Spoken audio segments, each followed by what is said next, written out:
Khaldun Al-Aswad. He's now in Chicago. He's originally from Daraa. Thanks very much for speaking to us. We spoke yesterday. You told us of how terrible it is, really, for family and friends in the city at the moment. Presumably these latest incidents haven't helped. Well, these latest incidents, as far as I can tell, they're still going on. And when I talked to people during the day yesterday, and they told me there is a security clampdown in town, and you can actually move from one side of the city to the other without the checkpoint.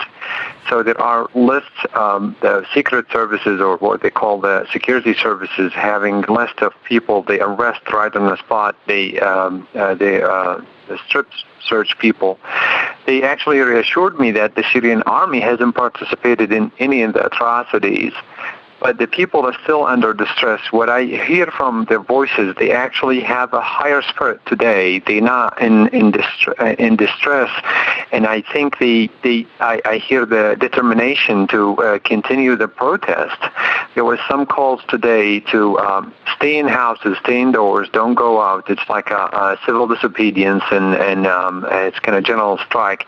And I think the people is following these orders, and I'm not sure exactly how things are going to go, but everybody kind of waiting anxiously for what's going to happen Friday, if the protest is going to spread to the rest of the country, or they are going to have to carry the brunt of the regime wrath. I'm not sure what's going to happen next. How determined do you think people are? I mean, obviously people are very scared, but are they still very anxious to make sure they keep protesting?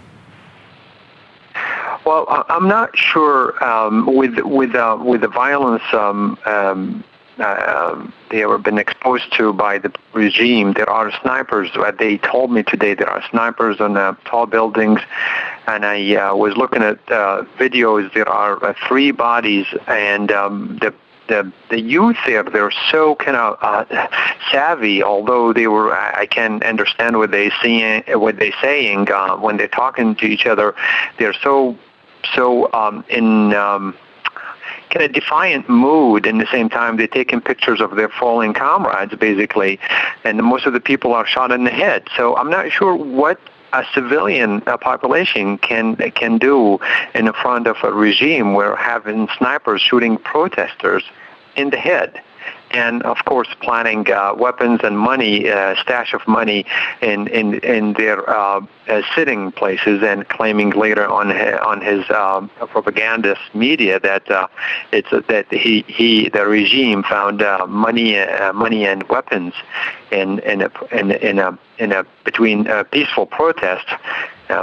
I don't know how can they face that unless there's an international support and international outcry to hold the regime accountable. Khaldun Al-Aswad, we'll have to leave it there. Thank you very much for joining us and speaking to us there from Chicago.